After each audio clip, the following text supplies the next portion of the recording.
नमस्कार दोस्तों, आपका स्वागत है आपके YouTube चैनल ज्ञान सागर में। जैसा कि हम टैट के लिए तैयारी कर रहे हैं, हमारा कोई सा भी टैट है, यूके टैट है हमारा, यूके टैट हमारा, यूपी टैट हमारा, एच टैट हमारा, ये सभी क्या है, सभी टैट के लिए क्या है, ये इम्पोर्टेंट हमारी क्लास है जो हमने CDP की बाल विकास की शुरू की हुई है। तो आज हम इसमें क्या करेंगे, आज हम इसमें नया टॉपिक पढ़ेंगे। तो अगर ये क्लास आपको अच्छी लगे तो इसे लाइक कीजिए और अपने दोस्तों के साथ इसे शेयर कीजिए। हमसे जुड़े रहने के लिए प्लीज़ इस चैनल को सब्सक्राइब कीजिए। तो देखते हैं हमारा टॉपिक क्या है आज। तो हमारा टॉपिक का नाम है आज शिक्षा का अधिकार RT 2019। आज हम इसके बारे में इसमें क्लास में पढ़ेंगे। तो इसमें क्या है, हमारा वर्ष 2002 में संविधान के 86वें संशोधन द्वारा अनुच्छेद 21A के भाग 3 के माध्यम से 6 से 14 वर्ष तक के सभी बच्चों को क्या किया जाएगा, मुफ्त एवं अनिवार्य शिक्षा उपलब्ध कराने का प्रावधान किया गया है।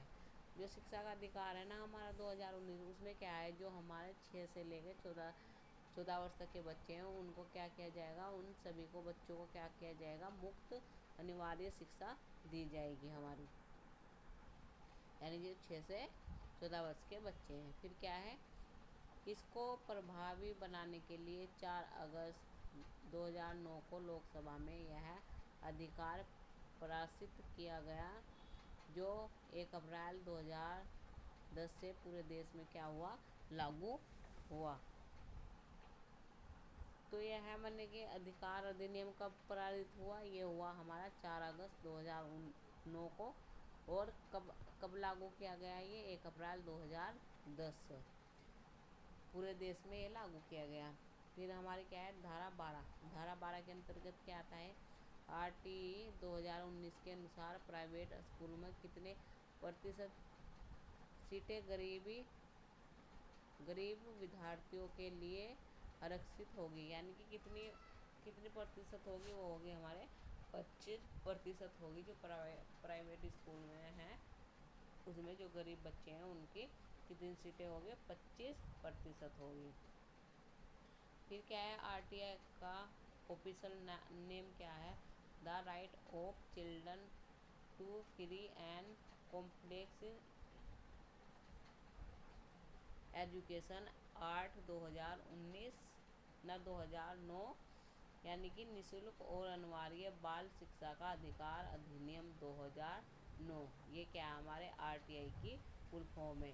ये इम्पोर्टेंट पॉइंट है, 1 नंबर का है ये, इसे आप देख लेना।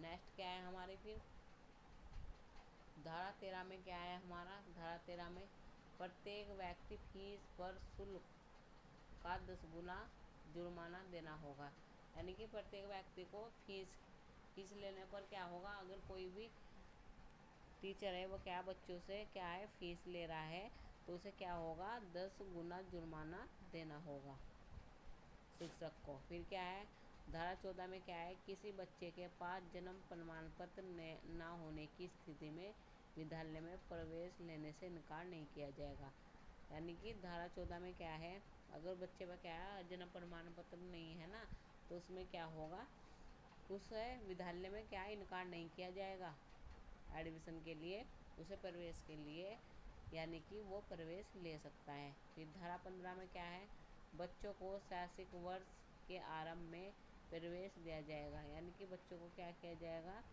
शैक्षिक वर्ष के आरंभ में क्या दिया, आरंभ में प्रवेश दिया जाएगा। फिर धारा 16 में क्या है, स्टूडेंट ना तो क्लास में फेल किया जा सकता है और ना ही विद्यालय से निकाला जा सकता है, यानी कि धारा 16 के अंतर्गत क्या आता है, ना तो स्टूडेंट को क्लास में फेल किया जा सकता है और ना ही विद्यालय से निकाला जा सकता है। फिर धारा 24 के अंतर्गत क्या आता है, शिक्षक के कर्तव्य, यानी कि धारा 24 के अंतर्गत क्या आता है, इसमें बताया जाता है कि शिक्षक के क्या क्या कर्तव्य हैं। फिर धारा 27 में क्या है, इसमें RTI 2009 के अकॉर्डिंग शिक्षक को गैर शैक्षणिक कार्य में नहीं लगाया जा सकता, यानी कि जो शिक्षक है ना उसे गैर शासनिक कार्यों में नहीं लगाया जा सकता। जैसे क्या, जनगणना में, चुनाव प्रतिबंधित छोड़कर, यानी कि उन्हें जनगणना में और चुनाव में और आपदा प्रबंधन में तो लगाया जा सकता है शिक्षक को, पर वह और जो काम है हमारे गैर शिक्षक कार्य में उन्हें नहीं लगाया जा सकता है। जैसे कि ये हमारा दिया हुआ है जनगणना में, और जब हमारे वोट डलते हैं उसमें उसमें इन्हें क्या शामिल किया जा सकता है और कार्यों में नहीं। फिर क्या है, आरटीआई 2019 के अंतर्गत प्राथमिक कक्षा में छात्र एवं शिक्षक का अनुपात कितना होना चाहिए? 30:1 होना चाहिए, यानी कि 30 बच्चे पर क्या होना चाहिए? एक शिक्षक होना चाहिए। फिर क्या है, आरटीआई 2009 के अनुसार उच्च प्राथमिक स्तर पर छात्र एवं शिक्षक का अनुपात कितना होना चाहिए? उसमें होना चाहिए 35:1, यानी कि 35 बच्चों पर एक होना शिक्षक एक होना चाहिए जो उच्च प्राथमिक में। और जो हमारे क्या है प्राइमरी में, उसमें कितना होना चाहिए? 30:1 पर, यानी कि 30 बच्चे और एक शिक्षक होना चाहिए। फिर क्या है हमारा, आरटीआई 2009 के अनुसार कक्षा 1 से 8 तक के यदि प्रवेश दिए गए सदस्यों की संख्या 200 से अधिक है तो विद्यार्थियों एवं शिक्षक का अनुपात कितना होना चाहिए? 40:1, यानी कि अगर आरटीआई 2009 के अनुसार कक्षा 1 से 8 तक के परिवेश में अगर उनकी बच्चों की संख्या कितनी है? 200 से अधिक है, तो शिक्षक और विद्यार्थी का अनुपात कितना होना चाहिए? 40:1 होना चाहिए। फिर क्या है, यदि प्राथमिक स्तर पर 150 से अधिक बच्चे हो तो इसके लिए प्रावधान एवं प्रार्थनाध्यापक और क्या होना चाहिए? यानी कि प्रावधान एक क्या होना चाहिए? प्रधानाचार्य, और 5 कितने होने चाहिए? शिक्षक होना चाहिए प्राथमिक में। फिर क्या है, आरटीआई 2009 के अनुसार शिक्षक के लिए एक सप्ताह में न्यूनतम कितने घंटे कार्य होते हैं? तो इसमें क्या है हमारा, आरटीआई 2009 के अनुसार शिक्षक के लिए एक सप्ताह में कितने घंटे का कार्य होता है? 45 घंटे, यानी कि वो एक सप्ताह में कितने घंटे कार्य करेगा शिक्षक? वो करेगा 45 घंटे। फिर क्या है, आरटीआई 2009 के अनुसार प्राथमिक स्तर पर न्यूनतम शैक्षणिक घंटे व कार्य दिवस होता है, कितना होता है? यानी कि न्यूनतम शैक्षणिक घंटे कितना होता है जो प्राथमिक स्तर पर है? वो होता है हमारे 800 घंटे, और यानी कि 200 दिन होता है। नहीं, ये मिस्टेक है, वो कितना होगा हमारा? 200 दिन होगा और 10 घंटे हो गए हमारे। आगे देखते हैं। फिर क्या है, आरटीआई 2009 के अनुसार उच्च प्राथमिक स्तर पर न्यूनतम शैक्षणिक घंटे व कार्य दिवस कितना होगा हमारा? वो होगा 1000 घंटे और 200 दिन, यानी कि घंटे कितने हो जाएंगे? अब हो जाएंगे 800, नहीं 1000 और 220 हमारे क्या हो जाएंगे? कार्य दिवस। फिर आरटीआई 2009 के अनुसार किस कक्षा तक बच्चों का निष्कर्ष नहीं किया जा सकता? कक्षा 8 तक, यानी कि जो बच्चे क्या है कक्षा 8 तक का निष्कर्ष नहीं किया जा सकता। कब तक? जो कक्षा 8 तक के बच्चे हैं उन बच्चों का क्या निष्कर्ष नहीं किया जा सकता, यानी कि उन्हें फेल वगैरह नहीं किया जा सकता।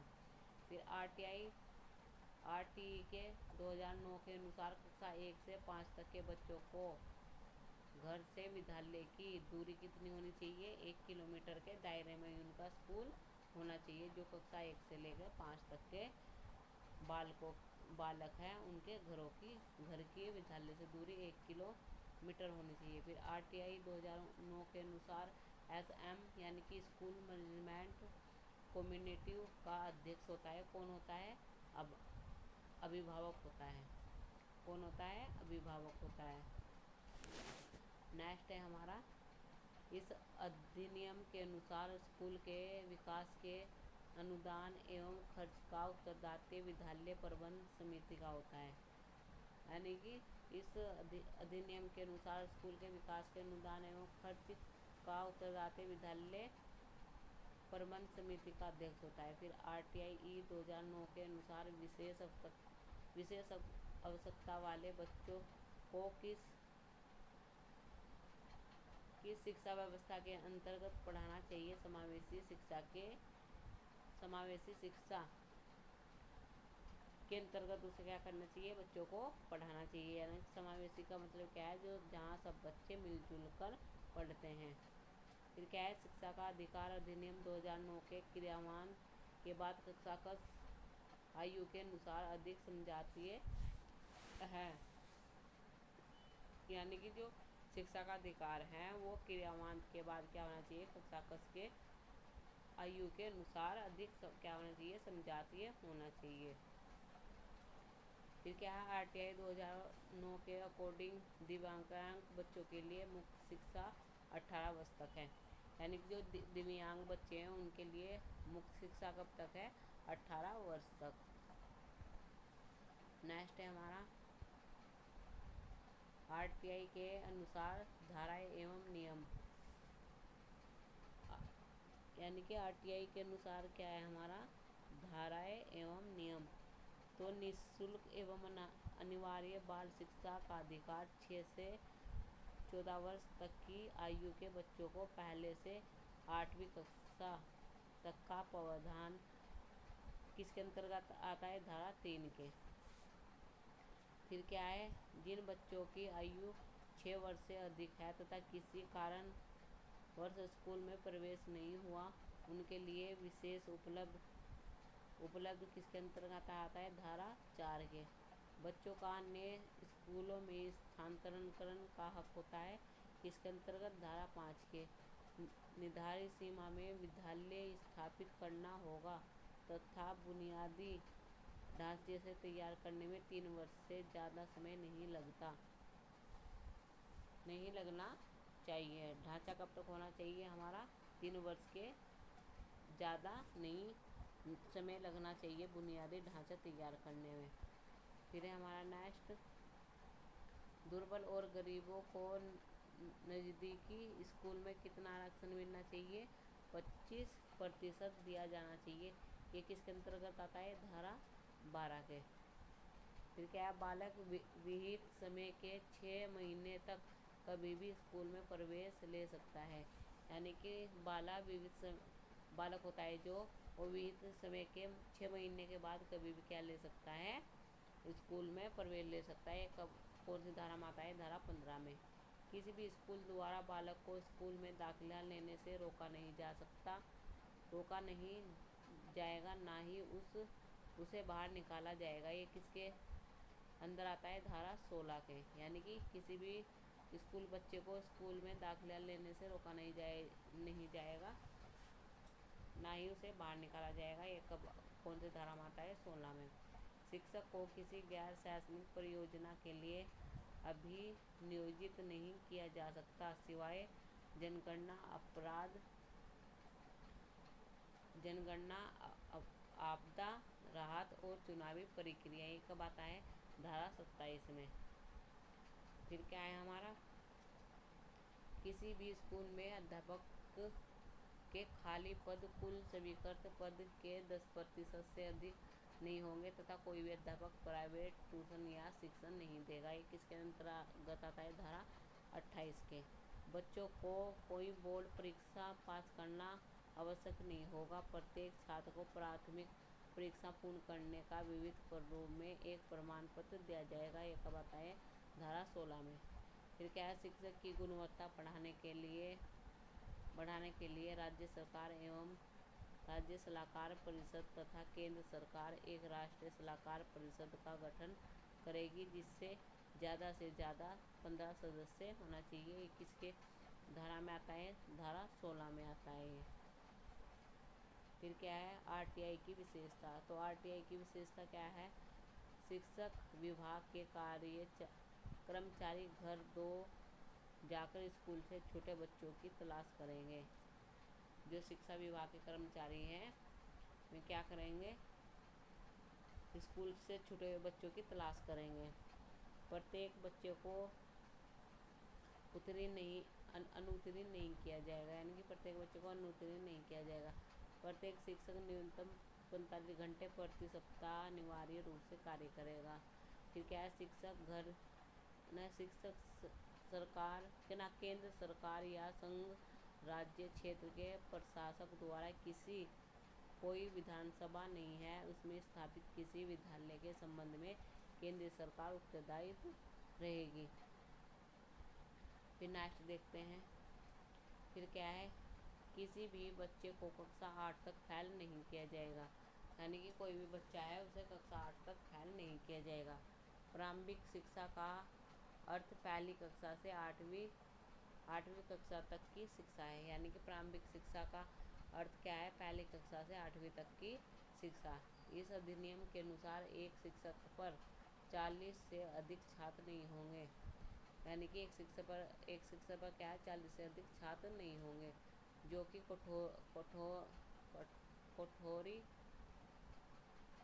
कोठारी आयोग की अनुशासन 1:30 से कम है। 60 विद्यार्थियों तक पहुंचने के लिए कम से कम 2 प्रशिक्षित शिक्षक होंगे।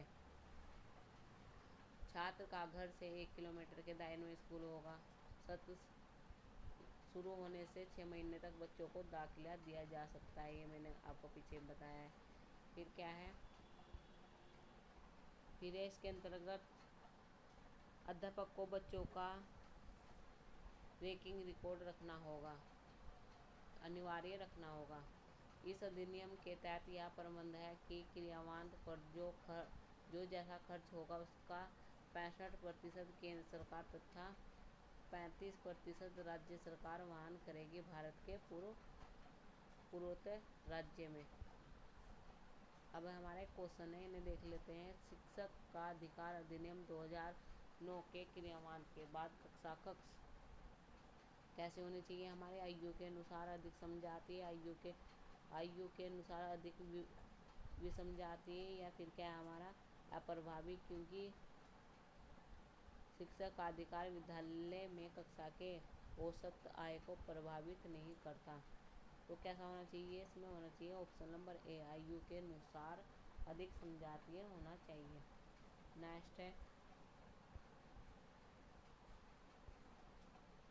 नेक्स्ट क्या है हमारा, निःशुल्क एवं अनिवार्य शिक्षा का अधिकार 2009 में अनिवार्य शब्द का अर्थ है। तो इसमें क्या हो जाएगा, दंडात्मक कार्य से बचने के लिए अपने बच्चों को विद्यालय भेजने के लिए अभिभावक पर अनिवार्य रूप से जोर डालना नहीं। फिर क्या है, अनिवार्य शिक्षा सत्र परीक्षण के माध्यम से प्रदान की जानी चाहिए नहीं। केंद्र सरकार दाखिले उपस्थिति और प्रारंभिक शिक्षा की न्यूनतम पूर्णता को सुनिश्चित करेगी, या उचित सरकार दाखिले उपस्थित और प्रारंभिक शिक्षा की पूर्णता को सुनिश्चित करेगी। तो ऑप्शन नंबर हमारा डी इसमें सही हो जाएगा। नेक्स्ट देखते हैं। नेक्स्ट क्या है, शिक्षा का अधिकार अधिनियम 2009 के अनुसार विशेष आवश्यकता वाले बच्चों को पढ़ाना चाहिए। घर पर माता पिता और देखभाल करने वालों के साथ उन्हें जो आवश्यकता सहायता उपलब्ध कराए, खास तौर पर उन्हीं के लिए बनाए गए विशेष विद्यालय में समावेशी शिक्षा व्यवस्था में इस प्रावधान के साथ कि उनकी व्यक्तिगत आवश्यकता की पूर्ति की जा सके। फिर क्या है, व्यवस्थातिक प्रशिक्षण केंद्रों में जो उन्हें जीवन काल के लिए तैयार करें। तो ऑप्शन नंबर सी हो जाएगा, समावेशी शिक्षा इस प्रावधान के साथ कि उनकी व्यक्तिगत आवश्यकता की पूर्ति की जा सके। तो ये मैंने आपको RTE का टॉपिक कराया और इसके क्वेश्चन भी कराए हैं। आई होप आप इन्हें अच्छी तरह से समझ पाए होंगे। अगर ये क्लास आपको अच्छी लगे तो इसे लाइक कीजिए और अपने दोस्तों के साथ इन्हें शेयर कीजिए। हमसे जुड़े रहने के लिए प्लीज़ इस चैनल को सब्सक्राइब कीजिए। तो धन्यवाद इस क्लास को देखने के लिए।